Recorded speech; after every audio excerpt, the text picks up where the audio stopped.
Hey review family, keep it high, keep it time. My name is J Morse Review Guy, and I'm back again to bring you another video. And today I'm going to be going over the steaming pile of garbage that is Quavo's self-debut album entitled Quavo Huncho. I have a migraine just thinking about having to listen to this album. It is by far the weakest album that I've had to listen to, that I have had to bear all year round. And is certainly the hardest album that I have had to review. This isn't going to make me any friends, and if you have a different opinion, I appreciate it, but this is my least favorite album of the year, straight up from the bat. If you want my kind of too long didn't read type of consensus, or didn't watch it guess in this case, this album is complete trash. So Huncho Jack Huncho, which was a project called Huncho Jack with Travis Scott and Quavo, got released last year. And the fact that Travis Scott was able to go on to Astroworld, which was a really good album, and Quavo could go here, baffles me. So Takeoff, Offset, Quavo, the Migos. I just want to get this out of the way. I don't like the Migos. The Migos to me are a super mundane, annoying trap group. They have a couple fun hits, I guess. Bad and Bougie was okay, but for the most part, if anyone was going into this thinking that Quavo could legitimately hold down an album on his own, stripped back of all of the gimmicks that the Migos bring to the table, crazy, honestly. I mean, if the material on this album was not mediocre enough, it had to be 19 tracks and 66 minutes of pure garbage material.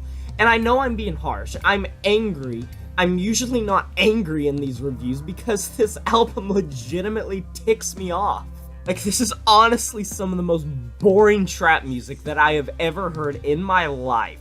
And it's reflected in the sales. This only debuted at number 66 on the Billboard 200, if I remember correctly. There's controversy around it. There's a lot of notice, but it didn't make enough notice to debut very high. And just to get something out of the way, no, on track 16, he was not talking about Lil Peep. He said before that he thinks Lil Peep is a legend. So can we please just get that out of our minds that he was somehow dissing Lil Peep? And I guess it's time to dive into this album. I literally made a ton of notes about this album. I listened to the whole thing. Literally was miserable. I was bored to death by track 2. I mean, Biggest Alley Oops starts this track listing off with an instrumental that literally sounds like a ripoff of Mask Off by Future. And it has some of the most boring flow, and meanwhile you got in the background these la la la vocals, which are honestly the only thing that is even a little bit redeemable about this track. But Quavo brings such boring flows that I'm just like, do something. But when you're working with a beat that's this just boring, it literally sounds like a desaturated, watered down version of Mask Off by Future. Go listen to Mask Off by Future and you will understand what I mean. The next track, Pass Out, featuring 21 Savage, has such a weird beat. That's one thing about this album. The beats on this album are either boring or just mundane or just completely unoriginal. Like, none of them feel, they're either like weird or just bad. 21 Savage honestly makes the track. But it starts off with Quavo saying, oh yeah, it's Quavo. Yeah, we know you're Quavo. You ended the last track by saying that you're Quavo. I mean, the auto-tune on this track is so questionable. It's so bad. And you got Quavo in the background going, skirt, skirt, skirt, skirt, just fading off into oblivion. How is this a mainstream rap release? And then he's given these backups too, where he's like, trap, ooh. Like, honestly, the lyrics are so boring. 21 Savage tries his best to save this track, but that's honestly how I feel about half this album. His features, I'm talking about Quavo, are honestly better than him half the time. Number 3, Huncho Dreams, takes a bit of an introspective look. It's a diss track for Nicki Minaj, but it doesn't save the track from the same issue that the whole album suffers from. Boring beats, boring flow, and it feels like lyrics could have been done more with. And that may have to do with the quantity of the album, choosing quantity over quality. And I feel like Quavo could have done so much more with the lyricism on this album, because there's legitimate good ideas that are going into this album that he doesn't expand on at all.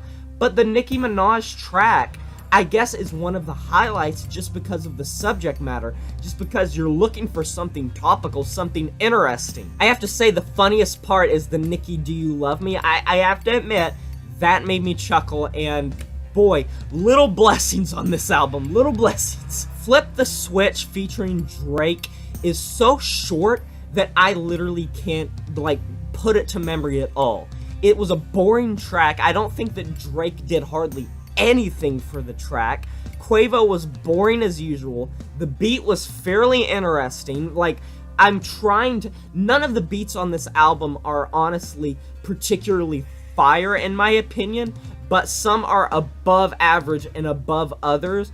And like I said, this track is super short. It's below the 3-minute mark. It's in the 2 minutes. And Drake does nothing to help save this track. Not that I particularly like Drake either. Track number 5, Give It To Him featuring Saweetie. Never heard of her if I'm being completely honest. I think that her part's fairly mediocre. It's a fairly mediocre feature, but I do have to commend the beat. I do like the piano beat that goes along with this track, but that's about all that I could compliment it for. And that's not to mention the fact that Quavo does what he does so much on this album, putting these skirts in the background. I can't explain how many tracks this happens. Like, skirt, skirt, skirt, Bert, ooh.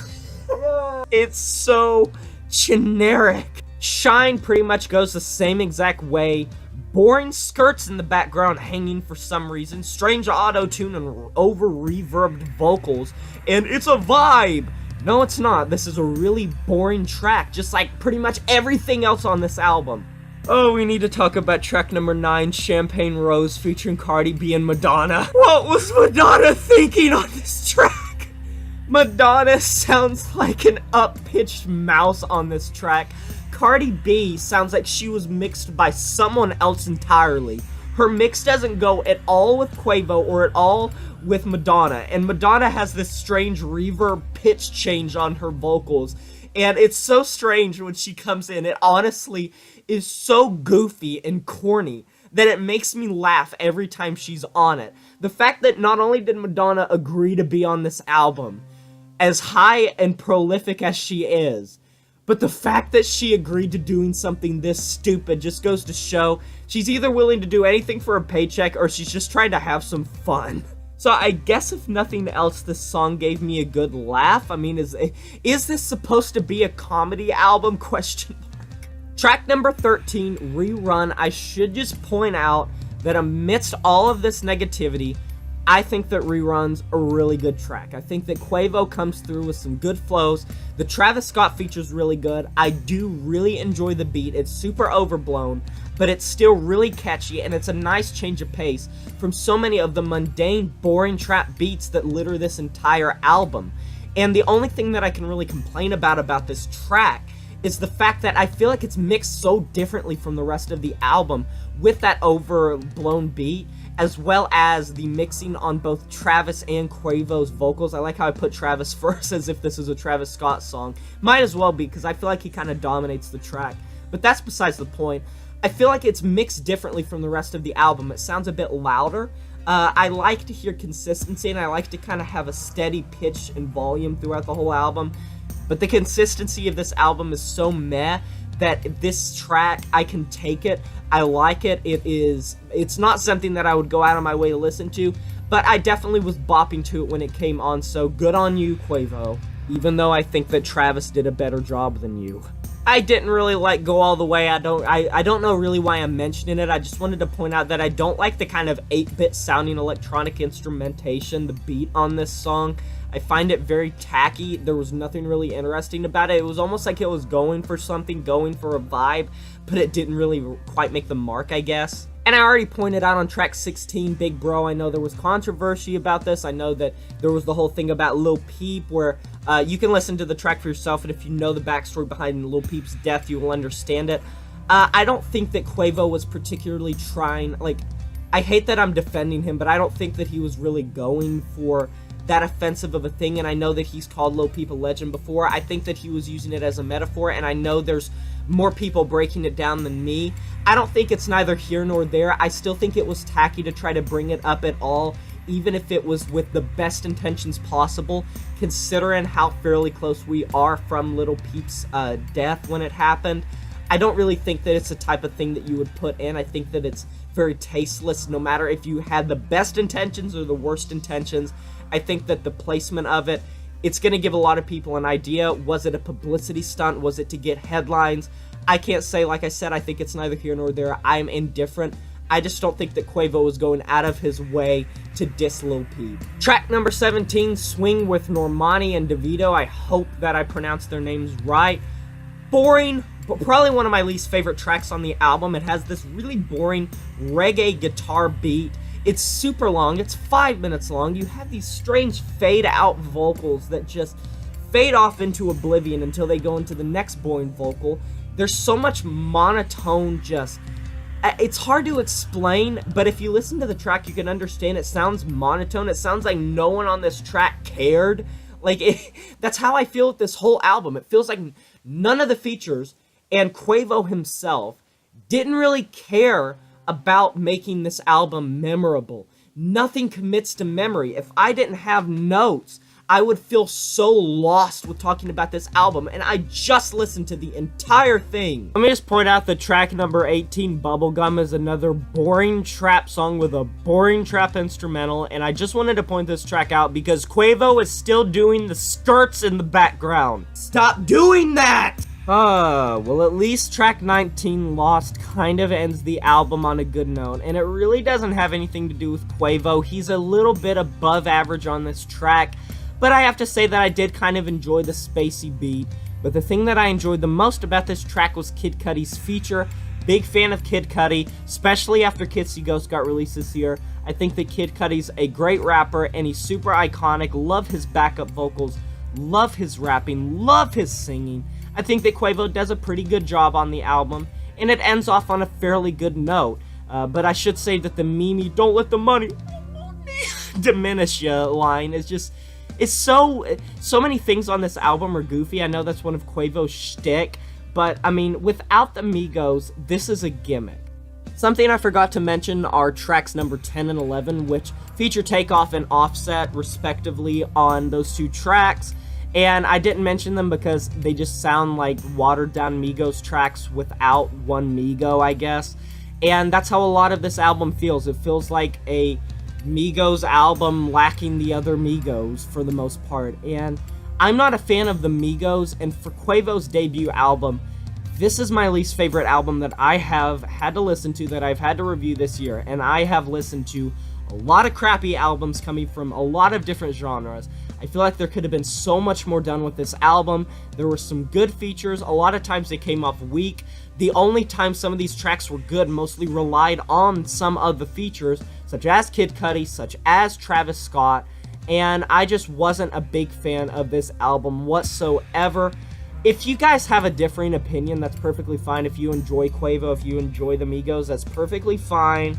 I'm not a fan of either of them, and I guess I will review future projects, but Anthony Fantano beat me to this review because I just had to stew on this album for a while, and I mean, I'm gonna give it a 1 out of 10. It's my lowest score I've ever given, I'm pretty sure, but that's just because there's little to nothing to figure out, and I would be giving it a 0 out of 10 if it wasn't for a track like Rerun and Lost. Those two tracks save it from getting a 0 out of 10. That's the straight up those two tracks. And I want to know what you guys think. I'm so tired right now after reviewing this. I'm so tired after listening to it. It was so boring. It was so mundane. It was so just run-of-the-mill trap. But what did you guys think? You can post in the comment section below. Like, comment, subscribe. I'll talk to you guys next time. But until then, my name is Jay Morris, the Review Guy, and I'm signing off saying farewell.